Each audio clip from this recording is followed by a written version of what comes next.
యేసుక్రీస్తు నామములందరికీ వందనాలు. లోక అధ్యాయానికి వెళ్ళిపోదాం. ఇంకా ఆలస్యం చేయకుండా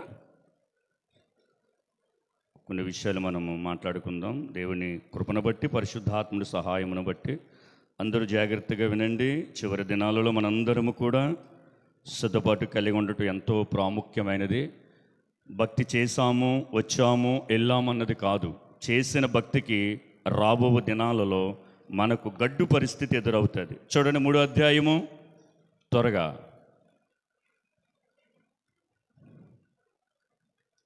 మొదటి నుంచి చదవండి. చూడండి, నేను ఎందుకు చదివేస్తున్నా జాగ్రత్తగా వినండి. తిబేరి కైసరి ఏలుబడిలో 15వ సంవత్సరమందు యోదయకు పొంతు పిలాతు అధిపతిగాను, గమనించండి అక్కడ కొన్ని హోదాలు ఉన్నాయి, గాను గలిలయకు హేరోదు చతుర్థాధిపతిగాను, ఇతూరియా త్రకోనితి దేశమునకు అతని తమ్ముడైన ఫిలిప్పు చతుర్థిగాను, అబిలేను దేశమునకు లూసినియా అధిపతిగాను, అన్నయు కయ్యప్పయు ప్రధాన యాజకులుగా ఉన్న కాలములో అరణ్యములో ఉన్న జకర్య కుమారుడైన యోహాను నొద్దకు దేవుని వాక్యము వచ్చెను. తర్వాత మీకు ఎంత చదివితే నా వైపు చూడండి. అక్కడ కొన్ని అధికారులు కలిగిన అధికారులు మనం చదివాం. ఎవరు? పొంతు పిలాతు, హేరోదు, తమ్ముడైన ఫిలిప్పు, తర్వాత అన్నయు కయ్యప్పయు. వీరందరూ ఆ రోజులలో, ఏ రోజుల్లో? వారు ఏలుబడుతున్న దినాలలో పరిపాలన చేసేవారు. ఎప్పుడు అంటే కొత్త నిబంధనకి పాత నిబంధనకి చీకటి యుగం అని ఒకటి ఉంటుంది. మీరు చాలాసార్లు వినే ఉంటారు. అంటే మలాకి గ్రంథం తర్వాత మత్తయి ప్రారంభానికి మధ్యన ఉన్న యుగాన్ని చీకటి యుగం అంటారు. దేవుడు ఎవరితో మాట్లాడలేదు, మౌనమైపోయాడు. చీకటిలో తడవలాడుతున్నారు ప్రజలు. అంతేకాదు చోట ఉంటుంది, చీకటిలో కూర్చున్న వారికి, మరణ ఛాయలో ఉన్న వారికి ఆయన వెలుగై ఉన్నాడని. చూడండి, ఈ చీకటి యుగంలో 400 సంవత్సరాలు వారు అలా ఉండిపోయారు. అయితే ఆ తరువాత మనం చదువుకున్నాం కదా, ఇక్కడ వీరి అధికారాలు ఉన్నాయి. నేను మీకు అర్థమాలు చెప్తాను. ఇప్పుడు ఒక దేశానికి ప్రాముఖ్యమైన వ్యక్తి ఎవరు? ఒక దేశానికి ప్రాముఖ్యమైన వ్యక్తి రాష్ట్రపతి, తర్వాత ప్రధానమంత్రి,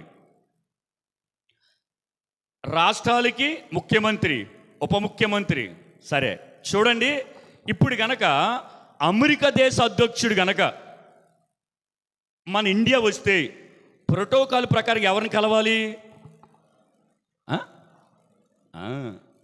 రాష్ట్రపతిని లేదా ప్రధానమంత్రిని, రాష్ట్రం వస్తేనేమో ముఖ్యమంత్రిని, జిల్లా వస్తేనేమో ఒక అధికారిని, గ్రామం వస్తే సర్పంచ్ని. ఖచ్చితంగా ప్రోటోకాల్ ప్రకారంగా వీరు ఉండాలి. అవునా? మీకు అర్థమవుతే నేను చెప్పేది ఏంటో జాగ్రత్తగా వినండి. ఇప్పుడు అలా కాకుండా అమెరికా అధ్యక్షుడిగా, వేరే దేశ అధ్యక్షుడు కానీ అక్కడ ఫ్లైట్ ఎక్కి నేరుగా పంగిడొచ్చేసి రమేష్ని కలిచాడంటే ఎలాగుంటుంది చెప్పండి? వై రమేష్? ఎవరు ఈ రమేష్? పేరు మారుమోగిపోతుంది. కారణం, అమెరికా అధ్యక్షుడు ప్రధానమంత్రితో, రాష్ట్రపతితో, ముఖ్యమంత్రులతో, కలెక్టర్లతో, సర్పంచ్లతో ఎవరితో మాట్లాడకుండా నేరుగా ఒక మారుమూల ప్రాంతంలో ఉన్న రమేష్ దగ్గరికి వచ్చేస్తే ప్రశ్న, ఎవరు ఈ రమేష్? ఎవరు ఈ వ్యక్తి? ఈ వ్యక్తి ట్రాక్ రికార్డ్ ఏంటి? అమెరికా అధ్యక్షుడే వచ్చి ఈ వ్యక్తిని కలిశాడు అంటే ఎలాగుంటుంది చెప్పండి? ఆశ్చర్యమా కదా? మహాశ్చర్యం. మామూలుగా ఈ నోట్లకి మైకులు వెళ్ళిపోతూ ఉంటాయి, ఒక 100 మైకులు వచ్చేస్తూ ఉంటాయి. ఏంటి మీ పేరేంటి, అసలు ఏం చదివారు, ఏంటి, ఎక్కడ, అసలు ఏంటి అని అడిగేస్తూ ఉంటారు. అవునా? ఎందుకు?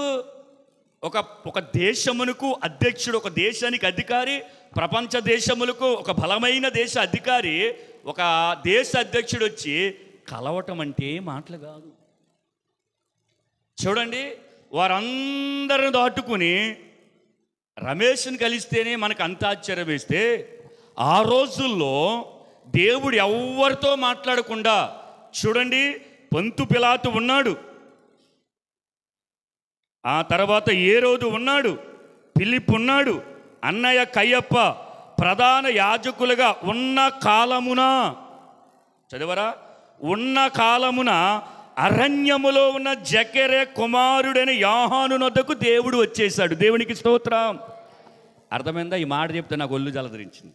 నాకు ధ్యానించినప్పుడు కూడా అలాగే అనిపించింది. చూడండి, అధికారాలు, పొంతు పిలాతు, మీకు సమయం లేదు కానీ వారి పదవులేటి చెప్తుంది మీకు. వారందరి దగ్గరికి వెళ్ళలేదు దేవుడి వాక్యం, వారెవ్వరిని కలవలేదు, వారెవ్వరి దగ్గర ఏమాత్రం ఆగకుండా వారు దాటుకుని ఎక్కడో అరణ్యములో తోలెదట్టు కట్టుకుని మిడతలను తేనె తింటున్న ఎవరి దగ్గరికి? యోహాను దగ్గరికి. అసలు గుర్తింపు లేని, ఆ రోజుల్లో గుర్తింపు లేని యోహాను దగ్గరికి, అరణ్యములో ఉన్న యోహాను దగ్గరికి 400 సంవత్సరాల తర్వాత దేవుడు వచ్చాడు. దేవునికి స్తోత్రం. హల్లెలూయా. చూడండి మన దేవుడు ఎంత గొప్పడు, మన దేవుడు ఎంత గొప్ప. మీకు అర్థమైందా? ఆయన వాక్యం ఎవరి దగ్గరికి వచ్చింది? యోహాను దగ్గరికి వచ్చింది. యోహానికి ఏమైనా బ్యాక్గ్రౌండ్ ఉందా? పోనీ యోహాన్ ఏమన్నా పొంతు పిలాత, చతుర్పతి అధికారా, లేకపోతే గ్రామాల మీద సర్పంచా? ఏమీ కాదు. దేవుని యొక్క మార్గమును సరళము చేయటానికి ఆయన అరణ్యములో, ఆయన భోజనం వేరు, ఆయన బట్టలు వేరు, ఆయన విధానం వేరు, బంధువులు అందరిని విడిచిపెట్టేసి దేవుని కొరకు, గమనించండి, దేవుని కొరకు ఆయన పంపబడిన నేను ఒక శబ్దాన్ని అని ఆయన రాజ్యమును ఆయన త్రోవను సరళము చేయటానికి నా ముందు ఒకడు వస్తున్నాడు, నా వెనక ఒకడు వస్తున్నాడు. అర్థమైందా? నా వెనక ఒకడు వస్తున్నాడు అని ఆయన మార్గములు సరళము చేయటానికి పంపబడిన ఒక త్రోవ, శబ్దాన్ని అని ఆయన ప్రకటించటానికి కారణం ఏంటో తెలుసా? వారందరిని దాటుకుని సర్వోన్నతుడైన దేవుడు, ఆకాశములు మహాకాశములు పట్టజాలని దేవుడు, వేవేల దూతలతో ఆరాధించవలసిన దేవుడు, శరబులు కెరూబులతో 24 పెద్దలతో ఆరాధించబడుతున్న నజరేయుడని యేసయ్య అరణ్యములోని యోహాను దగ్గరికి వచ్చేసాడండి. మీకు అర్థమవుతుందా? మన దేవుడు ఎటువంటి వాడు తెలుసా? మనమే ప్రతిరోజు 24 గంటల్లో పరిశీలించుకోండి, మీరు ఆత్మ పరిశీలన చేసుకోండి, మీకు దొరుకుతుంది. మనమే దేవుడిని చాలా తక్కువ చేసేస్తున్నాం. మనం మాటలో కానీ, చూపులో కానీ, ప్రవర్తనలో కానీ, నడిచే నడవడికలు కానీ, చూపించే ప్రేమ విషయంలో కానీ, మాదిరి కలిగిన విషయంలో మనము చాలా సులకం చేసేస్తున్నాం. ఎవరిని? నీ దగ్గరికి వచ్చాడనా? యేసయ్య నీ యొద్దకు వచ్చాడనా? తస్మత్ జాగ్రత్త. రేపు అన్న రోజున తీర్పులో నువ్వు కోపపడినోడు నిలబడడు. అర్థమైందా? నిన్ను కొట్టినోడు నిలబడడు. నీ అన్న, నీ తమ్ముడు, నీ నాన్న, నీ తల్లి, నీ అమ్మ ఎవరు నిలబడరు. నేనంటాను, ఆ న్యాయపీఠం ఎదుట నువ్వు నేనే, ఎవరికి వారే నిలబడాలి. ప్రభు అంటాడు, నీ దగ్గరికి వచ్చాను, నేను నీ దగ్గరికి వచ్చాను. రాలేదా? ప్రతి వారం వాక్యం వింటున్నాం కదా, పరిశుద్ధ గ్రంథం మన దగ్గర ఉంది కదా. మరి ఆయన మన దగ్గరికి వచ్చిన తర్వాత మనం చేయవలసిన పని ఏంటి? యోహాను గారు ఏం చేశాడు? అధికారులందరిని దాటుకుని, అక్కడ మీరు స్పష్టంగా ఉంది కదా, చూడండి, ప్రధాన యాజకులుగా అంటే వారి పదవులలో ఉన్న కాలమున అరణ్యములో ఉన్న జకరే కుమారుడని యోహాను నద్దకు, చదవండి, చదివితే బాగుంటుంది. ఏముంది? దేవుని వాక్యము వచ్చెను. దేవుని వాక్యం ఎంత విలువైందో తెలుసండి. ఎన్ని కోట్లు కుమ్మరించినా దేవుడి వాక్యం మనకి దొరకదు, అందదు. మిషనరీల భక్తులు చదవండి, లేఖనాలు కాల్చేయమంటే నా సంపదంతా ఇచ్చేస్తాను, నా ప్రాణముని ఇచ్చేస్తాను, లేఖనం మట్టుకు నేను కాల్చును అని అన్నారు. నాకే పిల్లలుంటే వాళ్ళని తీసుకొచ్చాను సరే కాల్చేస్తాను తప్ప పరిశుద్ధ గ్రంథ లేఖనాలు కాల్చును. ఎందుకన్నారు వారు? ఊసిపోక. బిడ్డలను కూడా దహనం చేసేస్తానన్నారు కదా. ఎందుకన్నారు చెప్పండి? దేవుని వాక్యము, దేవుని మాటలు నిజంగా మీరు ధన్యులు. విలువైనవి. మీరు ఇలాగే ఉన్నారనుకో, రేపు అన్న రోజు మెడ మీద కత్తి వస్తుంది. నేను అంటాను, చాలామంది తప్పిపోతారు. నాకు స్వార్థం ఉంది చెప్పనా, ఎవరి కోసం ఆలోచించను, క్రీస్తు కొరకు చచ్చిపోతాను. దేవునికి స్తోత్రం, హల్లెలూయా. చూడండి, యోహాను దగ్గరికి దేవుడి వాక్యం వచ్చింది. చూడండి, తర్వాత చదవండి 3. అంతటా అతడు వచ్చి పాప క్షమాపణ నిమిత్తం మారు మనసు విషయమై బాప్తిస్మం పొందుడని యోర్దాను నది ప్రదేశమంతటా ప్రకటించుచుండెను. నా వైపు చూడండి. యోహాను దగ్గరికి దేవుడి వాక్యం వచ్చింది. దేవుడు వచ్చిన తర్వాత యోహాను తీసుకున్న బాధ్యత, పని ఏంటి తెలుసా? అక్కడుంటుంది. అతడు వచ్చి అరణ్యములో ఉన్నవాడు గ్రామాల్లోకి వచ్చేశాడు, గలిలయ పట్టణానికి వచ్చేశాడు, యెరూషలేం పట్టణాలకు వచ్చేశాడు. జన సంచారమున ప్రాంతముల మధ్యకు వచ్చి ఏమంటున్నాడు తెలుసా?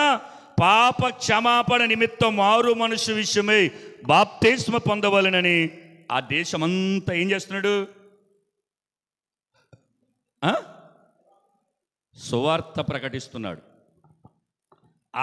అరణ్యములో ఉన్నవాడికి దేవుడు వాక్యం వెళ్తే ఊరి మధ్యకు వచ్చి సువార్త చేస్తున్నాడు కదా. లోకములో పాపములు అపరాధముల చేత చచ్చిన వారిగా మనం ఉన్నప్పుడు దేవుడి వాక్యం మనకు వచ్చింది. ఏదో ఒకలా వచ్చింది, ఎవరి వల్ల వచ్చింది? మొత్తం మీద దేవుడు మనం దర్శించాడు. ఇప్పుడు లోకములో ఉన్న మనము దేవుడి మందిరములకు వచ్చాము కదా. వచ్చిన తర్వాత మన ప్రవర్తన ఎలాగుంది? నలుగురులో ఎలాగుంది? సమాజములు ఎలాగుంది? ఒంటరిగా ఎలాగుంది? ఒక సేవకుడు అంటాడు, నీవెవరో నీకు తెలియాలంటే ఒంటరిగా ఉన్నప్పుడు నువ్వు చూసుకో అన్నాడు. అర్థమైందా? ఒక వ్యక్తి ఒంటరిగా ఉన్నప్పుడు ఎలాగుంటాడో ఆడే అదంట. మీరు చూస్తూ ఉన్నారు కాబట్టి నేను ప్రైజ్ లాట్ భక్తిగా నాలుగు మడతెట్టి చెప్పొచ్చు. మరి నేను ఒంటరిగా ఉన్నప్పుడు అప్పుడు అంట నేను చూసుకోవాలంట. ఓహో, ఒంటరిగా ఉంటే ఇటువంటి పనికి మనలో పని చేస్తున్నానా అని ఎవరో చెప్పక్కర్లొద్దు, మీకు మీరే, నీకు నేనే. ఒంటరిగా ఉన్నప్పుడు నువ్వు ఎలాగుంటావో అదే నువ్వంట.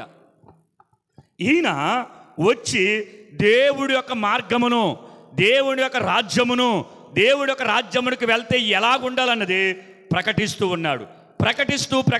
ప్రకటిస్తూ కొన్ని మాటలు మనకు చెబుతున్నాడు. చదవండి. ప్రభు మార్గమును సిద్ధపరచుడి, ఆయన త్రోవలను సరళము చేయడి. తర్వాత ప్రతి పల్లమును పోర్చబడును, ప్రతి కొండయు మెట్టయు పల్లము చేయబడును, ఆ వంకరి మార్గములను తిన్నవి ఒగును, కరుకు మార్గములు నున్నవని ఒగును, సకల శరీరులు దేవుని రక్షణ చూతురని అరణ్యములో కేక వేచిన ఒక శబ్దం వినబడును అని ఉంటుంది. చూడండి, ప్రభు మార్గమును సిద్ధపరచుడి, ఆయన త్రోవలు సరళము చేయడి అంటే ఆయన పని మనము చెయ్యాలి. ఏంటంట? ఆయన పని మనము చెయ్యాలి. యోహాను గారు చేస్తున్నారు, మనము చెయ్యాలి. ఎందుకు? దేవుని వాక్యం మన దగ్గరికి వచ్చింది. ఎందుకు? మనం రక్షించబడ్డాం. ఎందుకు? పరలోక రాజ్యానికి సిద్ధపాటు కలిగి మనం బ్రతుకుతున్నాం. ఎందుకు? యేసే దేవుడు అని నమ్మం. ఎందుకు? పరలోకముంది, నిత్య నరకాగ్ని ఉందని నమ్మం. ఎందుకు? యేసయ్య మధ్యాకాశానికి వచ్చేస్తాడు అని మనం నమ్మి విశ్వసించిన వారు చేయవలసిన పని ఏంటో తెలుసా? దేవుని కొరకు ఆయన పని చెయ్యాలి మనం. అయితే ఆయన పని చేసేవారిలో మరి కొన్ని కొదువులు ఉంటాయి. అందరికి అవ్వదు అది. ఏంటంట? పిలవబడిన వారు అనేకులు, కానీ ఏర్పరచబడిన వారు కొందరే. మీకు ఇంకా తేలిగ్గా అర్థమవుతుంది. మనం ఒక ప్రార్థన పెట్టుకున్నా, ఓ పెళ్లి చేసుకున్నా, లేదా ఏదైనా ఫంక్షన్ చేసుకున్నా 100 మందిని పిలుస్తాం. అందులో 70 మంది వచ్చాక ఇప్పుడు ఎలాగా? మనం చాలామందిని పిలుస్తాం, మనకు వచ్చిన వారే ఖాయం. అంటే పిలవబడిన వారు అనేకులు, ఏర్పరచబడిన వారు కొందరే. అంటే వీరే నేనంటాను. ఇప్పుడు మనం ధ్యానించుకుంటున్న విషయాల్లో కనుక మనందరం కనుక పరిశీలన చేసుకుంటే, సరి చేసుకుంటే సరిదిద్దుకుంటే, అంటే ఎప్పుడు విన్నది కదా, ఎప్పుడు చెప్పేవాడే కదంటే నేను అంటాను, నేను ఎప్పుడు మీకు కనబడే వ్యక్తినే, లేదా ఇక్కడ నిలబడి మాట్లాడేవాళ్ళందరూ ఎప్పుడు కనబడేవాళ్ళే, కానీ నా దేవుడి వాక్యము ప్రతిరోజు నూతనమే. దేవునికి స్తోత్రం, హల్లెలూయా. ఆయన నవనూతనముగా ప్రతిరోజు మాట్లాడుతూ ఉంటాడు. ఇశ్రాయేలు ప్రజలతో ఆయన పొద్దున్నే లేచని ఉంటుంది ఇర్మీయా గ్రంథంలో. ఆయన పెందల కాడ లేచి, నేను అంటాను ఎవరు లేవకుండా లెగిస్తాడు దేవుడు. అంటే అలాగే నిద్రపోతాడు అనుకోవద్దు మీరు. లేచి అంటే ఆయన సింహాసనము కూర్చున్నాడు అనుకుందాం, అలా లేచి అలా మాట్లాడతా అని అనుకోండి. మరి అటువంటి దేవుడి పని మనం చేయాలనుకున్నప్పుడు ప్రభు మార్గమును సిద్ధపరచుడి, ఆయన త్రోవలు సరళము చేయడనప్పుడు చూడండి కొన్ని కొదువులు ఉంటాయి మనకి, అవి ఒకసారి పరిశీలించుకోండి. ఏం పర్వాలే, ఇవి మనం పరిశీలించుకుంటున్నప్పుడు పరిశుద్ధాత్మ దేవుని సహాయం మనం తీసుకుంటే తీసివేతలు ఏరివేతలు ఉంటాయి, తీసేసుకుంటే బెటరు. పెద్ద ఏం కేసు అవుతుంది ఇది, అర్థమైందా? పెద్ద జడ్జిమెంట్ జరగదు. ఇప్పుడు అక్కడ ఉంటుంది అసలైన జడ్జిమెంట్. అక్కడికి వెళ్ళకుండా కోసం ఇప్పుడు ఈ మాటలు మనకి వినపడితే సరే, మీ పరిధిలో మీరు, నా పరిధిలో నేను దేవుని కొరకు ఏదైనా చేయాలనుకున్నప్పుడు ఓకే, అయితే చేసే ముందు కొన్ని మనకి లోపాలు ఉంటాయి. అదేంటంటే ఒకటి ప్రార్థన లేకపోవటం. ఏంటంట? ప్రార్థన లేకపోవటం. ప్రార్థన లేకుండా మనం ఏది చేయలేం. ఏ ప్రార్థన లేచి స్తోత్రం ప్రభు హల్లెలూయా అని చెప్పేసి వెళ్ళిపోతాం కాదు. ఏం చేయాలి చెప్పిన? మనపూర్వకమైన ప్రార్థన, భారము కలిగిన ప్రార్థన, బాధ్యతతో కూడిన ప్రార్థన, కన్నీటితో కూడిన ప్రార్థన. ప్రార్థనలు చాలా రకాలు ఉంటాయి, కానీ ప్రార్థన చేయాలి, బాధ్యతగా చేయాలి. అది కన్నీటి ప్రార్థన అయినా, ఉపవాస ప్రార్థన అయినా, విజ్ఞాపన ప్రార్థన అయినా, ఒక వ్యక్తి మారు మనసు కొరకు చేసే ప్రార్థన అయినా, ఏ ప్రార్థన అయినా సరే, ఏ వ్యక్తి కొరకు చేసినా, ఏ ప్రాంతము కొరకు చేసినా బాధ్యతతో చేయాలి. ఏంటంట? బాధ్యత కలిగినోడికే పని అప్పగిస్తారు ఎవరైనా, అవునా? బాధ్యత లేనివాడికి పని అప్పగించారు, వీడు సరిగా చెయ్యడరు అంటారు. అలాగా పరలోకపు పనిలో కనుక బాధ్యత కలిగి ఎవరైనా మనం ప్రార్థన చేయమంటే చేస్తానని బాధ్యత కలిగి చేసిన ఎప్పుడు చేసాం మనం? చాలామంది మీ కొరకు ప్రార్థన చేస్తున్నామంటారు, చాలామంది చేయరు. నేను కూడా మొదట్లో అలాగనే వాడిని, ఎవరన్నా అడిగితే ఆ ప్రార్థన చేస్తున్నానని చేసేవాడిని కాదు. దేవుడు వింటాడు. మనల్ని ఎవరైనా ప్రార్థన రిక్వెస్ట్ అడిగినప్పుడు మనం ఏం చేస్తాం చెప్పనా? ఒకసారి చేసి వదిలేస్తాం. బాధ్యత అంటే చెప్తాను, ఏమండి మాకు కాస్త ఇబ్బందిగా ఉంది, ఈ సమస్య ఉంది, ప్రార్థన చేయండి అని మీకు ఎవరో చెప్పారు. ఇప్పుడు నువ్వేం చేస్తావు? ఆ రోజు చేసి తర్వాత రోజు మాఫీ. చాలాసార్లు జరిగింది, జరగలేదంటే ఒప్పుకున్నాను, నాకు జరిగింది అలా చాలాసార్లు. బాధ్యత కూడిన ప్రార్థన ఏంటో తెలుసా? నాకు సమస్య ఉంది, సహోదరుడా ప్రార్థించని చెప్పిన ఆ చెల్లో తల్లో ఎవరో మరలా వాళ్ళు వచ్చి నాకు ఈ సమస్య పరిష్కారం అయ్యింది అన్నంత వరకు కూడా ప్రతిరోజు నీ అనుదిన ప్రార్థనలో ప్రార్థన చేస్తూనే ఉండాలి. ఇది బాధ్యతతో కూడిన ప్రార్థన. దేవునికి స్తోత్రం. అర్థమైందా? మనం ఒకసారి చేస్తాం, ప్రభా రాజుని దర్శించు, వాడుకో అని వదిలేస్తాం. కానీ అది కంటిన్యూగా జరుగుతూనే ఉండాలి. మరలా వ్యక్తి నీకు ఎదురైనప్పుడు నీకు చెప్పిన సమస్యకు పరిష్కారం దొరికిందన్నప్పుడు అప్పుడు ముగింపు ప్రార్థన, దేవునికి కృతజ్ఞతాస్తుతులు చెల్లించాలి. దేవునికి స్తోత్రం. చూడండి సమూయేలు గ్రంథం చూడండి, మొదటి సమూయేలు, మీకు వాక్యము చేత చూపిస్తాను. మొదటి సమూయేలు 7వ అధ్యాయము దగ్గరికి రండి. మొదటి సమూయేలు 7వ అధ్యాయం దగ్గరికి వస్తే అక్కడ 8వ వచనం చదవండి త్వరగా. చాలా విషయాలు చెప్పాలి మీతో నేను. మన దేవుడైన యెహోవా ఫిలిష్తీయుల చేతిలో నుండి మనను రక్షించినట్లుగా మా కొరకు ఆయనను ప్రార్థన చేయట మానవద్దని సమూయేలు నొద్ద మనవి చేసిరి. చూడండి, కొంతమంది నేను చెప్పుకోండి వెళ్ళిపోతాను, కావాలంటే మీరు చదువుకోండి. చూడండి, వీరు ఇశ్రాయేలు ప్రజలకి అప్పుడు సౌలు రాజుగా నియమించబడలేదు. అక్కడుంటుంది సమూయేలే వారికి న్యాయాధిపతిగా ఉండేవాడు. 8వ అధ్యాయం మొదట్లో ఉంటుంది. ఆ దినములలో ఇశ్రాయేలు మీద సమూయేలు న్యాయాధిపతిగా ఉండేవాడని 7:15 ఉంటుంది. అయితే నా వైపు చూడండి, మీకు చెప్పుకుంటూ వెళ్ళిపోతాను. వారు ఏం చేశారంటే, వారు శత్రువులు అంటే ఫిలిస్తీయులు వీరి మీదకి యుద్ధానికి వచ్చేటప్పుడు వీరు ఆ భయముతో సమూయేలు దగ్గరికి వెళ్ళారు. అయ్యా మా కొరకు ప్రార్థన చేయి, అయ్యా మా కొరకు ప్రార్థన చేయి అని అన్నప్పుడు సమూయేలు వారి ప్రార్థన రిక్వెస్ట్ని అంగీకరించి ఎలా చేశాడో తెలుసా?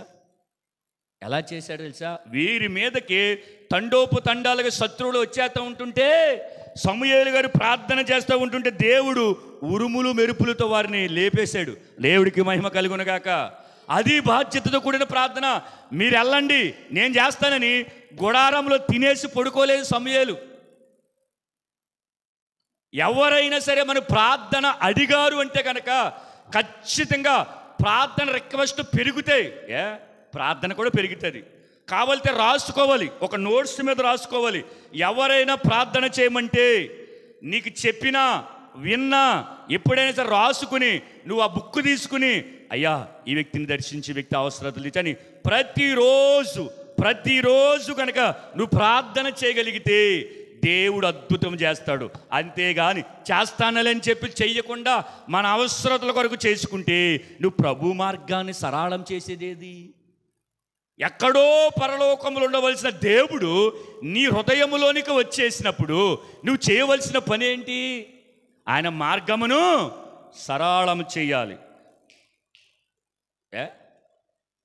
మొంగడుకుండ్రలి ఆయన మార్గములను సరళము చేయాలి. నేను దేవుడి సువార్త చేస్తానండి, నేను దేవుడి వాక్యాన్ని ప్రకటిస్తాను, దేవుడి సేవ చేస్తాను, గాస్పల్ చేస్తాను, దాన ధర్మాలు చేస్తాను, ఒరే బాబు చెయ్యిని కాదన్ను.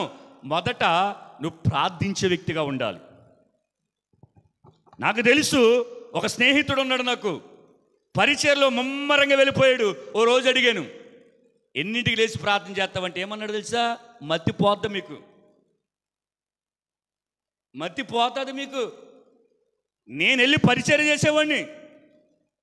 ఉదయాన్నే లేచి ఎప్పుడు ప్రార్థన చేస్తామని మామూలుగా అడిగాను. నేను అసలు ప్రార్థనే చేయను అన్నాడు. నేను ప్రార్థన చేయను అన్నాడు. దెమ్మ తిరిగి మనం అంటగా మైండ్ పోయింది నాకు. ఇప్పుడు పరిచయం లేదు. 2 చోట్ల మాజీ పాస్టర్ అని పిలుస్తున్నాను నేను. మాజీలు ఉంటారా?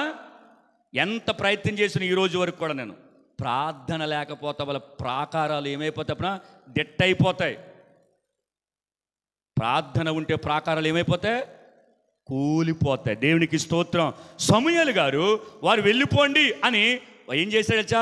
మోకాళ్ళు వేసి ప్రార్థన చేశాడు, లేదా ప్రార్థన చేశాడు.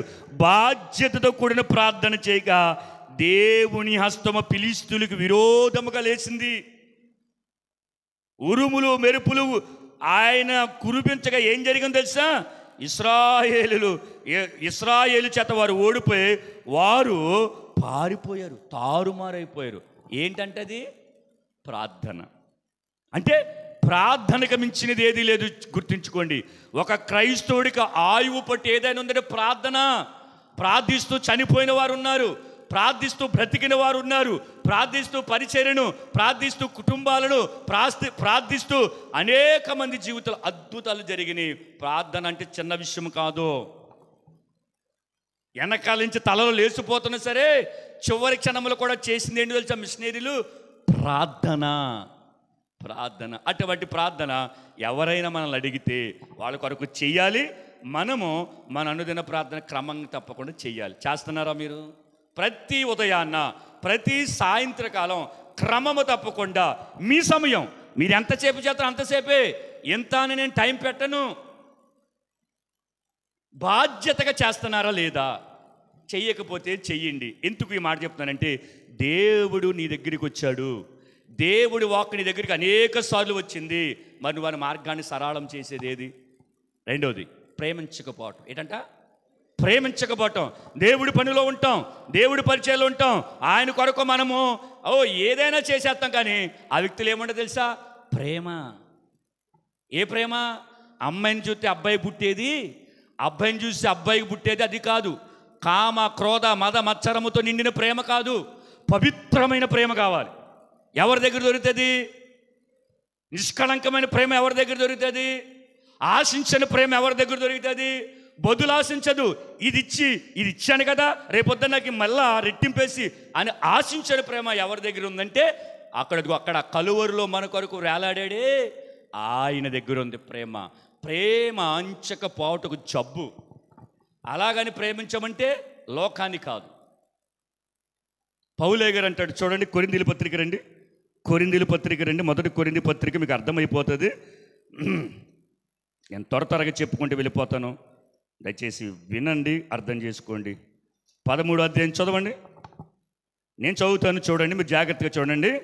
మనుషుల భాషలతో, దేవదూతల భాషలతో నేను మాట్లాడినను, ప్రేమ లేని వాడినైతే మ్రోగెడు కంచును గణగణలాడు తాళమునే యుందును.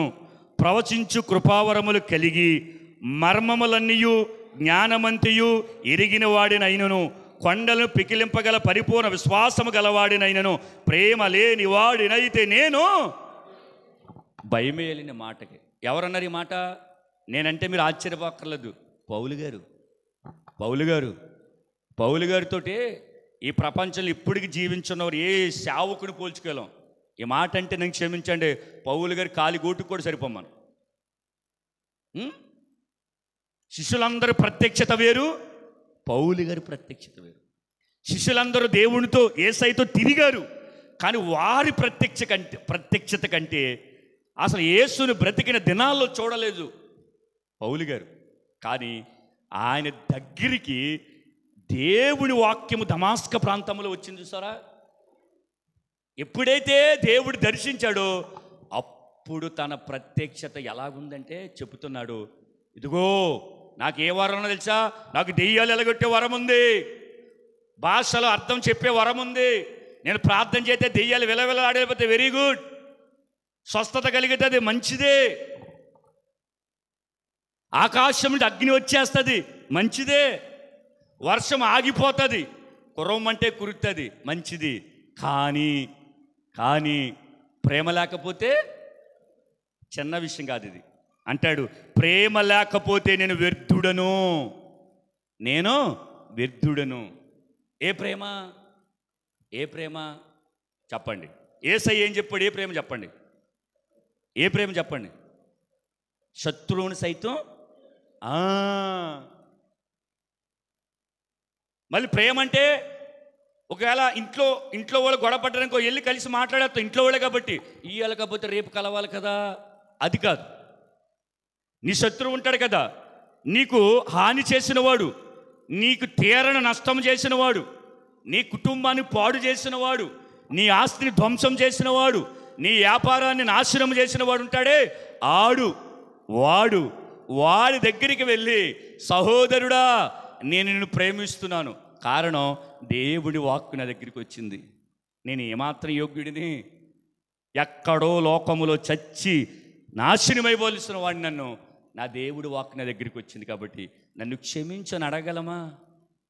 పౌలు అంటాడు, ప్రేమ లేకపోతే నేను వ్యర్థుడను. కింద ఉంటుంది, బేదల పోషణ కొరకు నా ఆస్తి అంతా ఇచ్చినా, కాల్చబడుటకు నా శరీరం అప్పగించినా, ప్రేమ లేని వాడినైతే నేను ప్రయోజనం లేనివాడు. చూడండి, చనిపోవటానికి కూడా సిద్ధపడినా కానీ ప్రేమ లేకపోతే వ్యర్థం. అప్పుడు క్రీస్తు కొరకు కనుక నేను చచ్చిపోవటానికి ఇందాక మాట అన్నాను కదా, గమనించండి సరిగా, నా గురించి చెప్తాను. ఇప్పుడు క్రీస్తు కొరకు నేను చచ్చిపోవటానికి కూడా సిద్ధమని చెప్పాను మీకు, అవునా? ఇప్పుడు క్రీస్తు కొరకు నేను చనిపోవటానికి సిద్ధమైపోయాను, నన్ను చంపేస్తాను అనుకుందాం. ఇప్పుడు మీలో ఎవడైనా వచ్చి, ఒరే నీకు ఆడి మీద పగ ఉంది కదా అని మీరంటే, నేను అప్పుడు క్రీస్తు కొరకు చచ్చిపోతే సిద్ధపడితే వ్యర్థం, అది వ్యర్థం, పని చేయదు కది, దేవుడికి ఇష్టమాదు.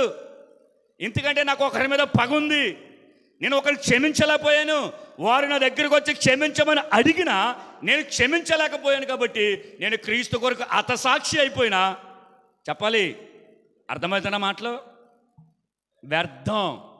వ్యర్థం. కారణం ప్రేమ లేదు. ప్రేమ ఉండాలి. ఏ ప్రేమ అని కనుక మన యేసయ్య దగ్గరికి వెళ్తే, నీ శత్రువును సైతం కూడా ప్రేమించాలి. ఇది ఎవడి వల్ల అవ్వదు, మీ వల్ల కూడా అవ్వదు. పైకి అలా చూస్తాం అంతే, అస్సలు అవ్వదు. ఇంట్లో వాళ్ళకే పగలు ఉంటాయి, ఇంట్లో వాళ్ళకే కక్షలు ఉంటాయి. మన ఇంట్లో వాళ్ళ పక్క నుంచి వెళ్తేనే మనం మాట్లాడం. ఆహాభావాలు చూపిస్తాం, క్రియలో చూపిస్తాం, ప్రవర్తనలు చూపిస్తాం, చేతితో చూపిస్తాం, నోటితో చూపిస్తాం. ఇది ప్రేమ? మరి ఎలాగా? ఆ కిందే ఉంటుంది. ప్రేమ మీకు వాక్యంతో చూపిస్తాం చూడండి. ప్రేమ దీర్ఘకాలము సహించును, ప్రేమ దయ చూపించును, ప్రేమ మచ్చరపడదు, ప్రేమ డమ్మముగా ప్రవర్తించదు, ప్రేమ ఉప్పొంగదు, ప్రేమ అమర్యాదగా నడవదు, ప్రేమ స్వప్రయోజనము చూసుకోదు, ప్రేమ త్వరగా కోపపడదు, ప్రేమ అపకారమును మనసులో ఉంచుకోదు, ప్రేమ దుర్నీతి విషయమై సంతోషపడగా సత్యమునందు మాత్రమే సంతోషిస్తుంది, ప్రేమ అన్నిటిని తాలుకుంటుంది, ప్రేమ అన్నిటిని నమ్ముతుంది, ప్రేమ అన్నిటిని నిరీక్షిస్తుంది, ప్రేమ అన్నిటిని ఓర్చుకుంటుంది, ప్రేమ శాశ్వత కాలం ఉండును. ఎంతకంటే బాగా మీకు ఏం చెప్పండి. జంతువుల్లో కూడా ప్రేమ ఉంటుంది తెలుసా? పిల్లలను వదిలి ఏ జంతువు అని సరే వెళ్ళదు, అలా ఉండిపోతుంది. అది ఏ జంతువు అని సరే. జంతువుల్లోనే అంత ప్రేమ ఉంది, మరి మనుషులుగా మనకి వివేచన ఉందిగా, మనకి సిగ్గు తెలుసు కదా, తెలుసా? మనకి సిగ్గు తెలుసు, మనకి ఇది తప్ప ఇది రైటా తెలుసు, ఎలా కూర్చోవాలో తెలుసు, ఇవన్నీ తెలుసు. కానీ దేవుడు స్పష్టంగా కోరుకున్నది ప్రేమ కలిగుండి. ఆ పక్కన వచ్చానంటే ప్రేమ కలిగుటకు ప్రయాసపడి అని ఉంటే 14. అసలు ప్రేమ కలిగి ఉండడానికి ప్రయాస ఎందుకు పడాలి? ఒక అమ్మాయి దగ్గర పోయి ఐ లవ్ యూ, నిన్ను ప్రేమ చెప్పేచ్చు సులువుగా. మరి ఇక్కడ పౌలు అంటున్నాడు ప్రేమ కలిగి ఉండటకు ప్రయాసపడి. ఒక ఇల్లు కట్టడానికి ప్రయాసపడాలి, ఒక కుటుంబాన్ని కట్టడానికి ప్రయాసపడాలి, బ్రతకడానికి ప్రయాసపడాలి, డబ్బు సంపాదించడానికి ప్రయాసపడాలి. ఈ ప్రయాస అన్నీ ఎన్నో ఉన్న భూమి మీద. కానీ ఈనేటి ప్రేమ కలిగి ఉండటకు ప్రయాసపడమంటే ఏంటో తెలుసా? వాటన్నిటికంటే ఒక శత్రువును ప్రేమించడం చాలా కష్టం. మాట్లాడకపోయినా పర్లేదు, కానీ ఆ వ్యక్తి విషయం ఇక్కడ ఉంటుంది. అపకారమును మనసులో ఉంచుకోకూడదు. నీవు వాడికి టార్గెట్ అవ్వచ్చేమో, కానీ వాడు నీకు టార్గెట్ అవ్వకూడదు. అక్కడ ఉందిగా, ప్రేమ అపచారాన్ని మనసులో ఉంచుకోదు, అపకారమును మనసులో ఉంచుకోదు. ప్రేమించడం అంటే మాటలు కాదండి. ప్రేమ కలిగి ఉండటం మాటలు కాదు. మన ఇంట్లో వాళ్ళని ప్రేమించడం, మనం వాళ్ళు ప్రేమించడం, మనం వాళ్ళు ప్రేమించాం, వాళ్ళు మనల్ని ప్రేమించారు, మనం వాళ్ళు ప్రేమించాం, వాళ్ళు మనల్ని ప్రేమించారు. ఇది కాదు ప్రభు అడిగింది. నువ్వు వాళ్ళని ప్రేమించావు, నిన్ను తిరిగి ప్రేమిస్తారు. నిన్ను ప్రేమించిన వాడు ఉంటాడు నీ శత్రువు, వాడిని ప్రేమించు. ఇది ప్రభు మార్గము సరళం చేయటం అంటే. కాబట్టి నేను ఇంక త్వరగా వెళ్ళిపోతాను, ఆలస్యం చేయను. కాబట్టి ప్రేమ లేకపోతే ఏంటంట చెప్పండి. చాలామంది మాట్లాడుతుంటారు నేను క్రీస్తును కలిగి, నేను క్రీస్తు ప్రేమను కలిగి అంటారా? వాళ్ళ హృదయంలో పగ ఉంటుంది. రే బాబు, నేను చెబుతున్నాను, నువ్వెంత పరిచర్య చేయి, క్రీస్తు కొరకు ఎంత సువార్త చేయి, అలాగని చేయొద్దంటే అవన్నీ చెయ్యి. కానీ వాటన్నిటికంటే ముఖ్యంగా మొదట ఉండవలసింది ఏంటి? ప్రేమ. ఏంటంట? ప్రేమ. ఆత్మఫలాల్లో మొదటిది ఏంటి? ప్రేమ. ఈ ప్రేమ లేకుండా నీ పక్కింటోళ్ళని, నీ ఎదురింటోళ్ళని, నీ ముందింటోళ్ళని, నీ వెనకాలింటోళ్ళని నువ్వు ప్రేమించలేని మనసుతో ఉంటే దంచి కొట్టేసినా సరే వాక్యాలు వ్యర్థమే. క్రీస్తు కొరకు కాలినడకన దేశాలు దాటేసిన వ్యర్థమే. అంటే లెక్కలేదు. ఇంకా నువ్వెంత సువార్త చేయి, ఎన్ని సంవత్సరాల పరిచయం చేయి, నువ్వెంత బాగా మాట్లాడు, క్రీస్తు యొక్క గుణగణ లక్షణాల గురించి ఎంత ఉన్నతంగా చెప్పు, యేసు ప్రభువులు పక్కొచ్చి అంటాడు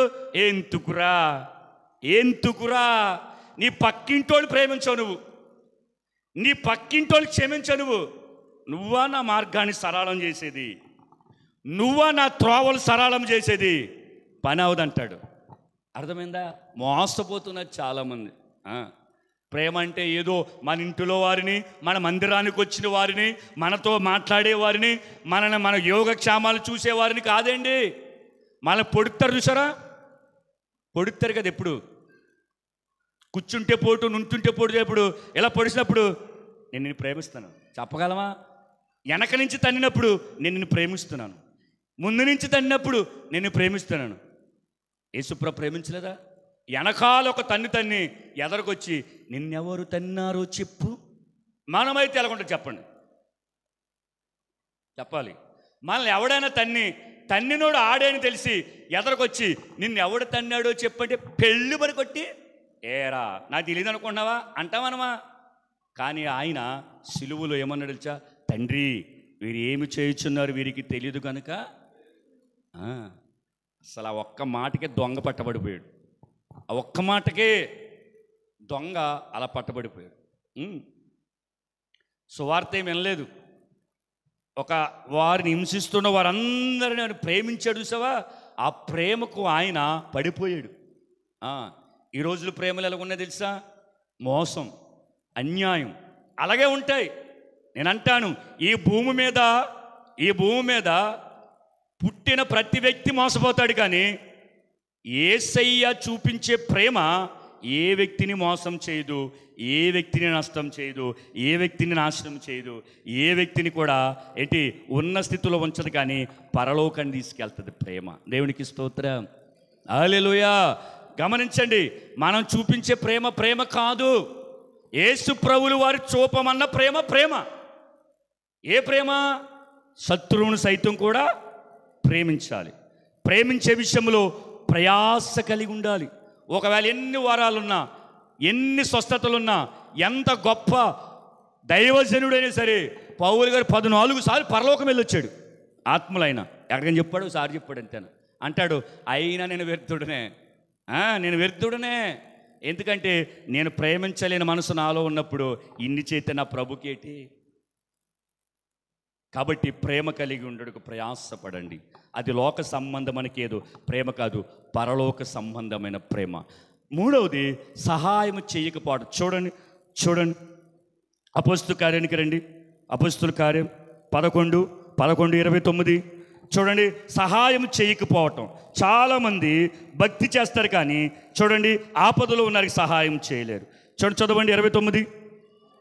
అప్పుడు శిష్యులలో ప్రతివాడు తన శక్తి కొలది యోదయలో కాపురమున్న సహోదరులకు సహాయము పంపుడుకు నిశ్చయించుకుని నా వైపు చూడండి. ఆ రోజుల్లో క్లిష్ట పరిస్థితుల్లో తన తోటి సహోదరులకు తన తోటి విశ్వాసులకు వారు సహాయం చేశారు. కారణం ఏంటంటే దేశంలో గొప్ప కరువు వచ్చింది. అప్పుడు వారు ఏం చేశారంటే శిష్యులలో ప్రతివాడును, ఎవరంట? శిష్యులలో ప్రతివాడు కూడా యోదయలో కాపురమున్న సహోదరులకు సహాయం పంపించారు.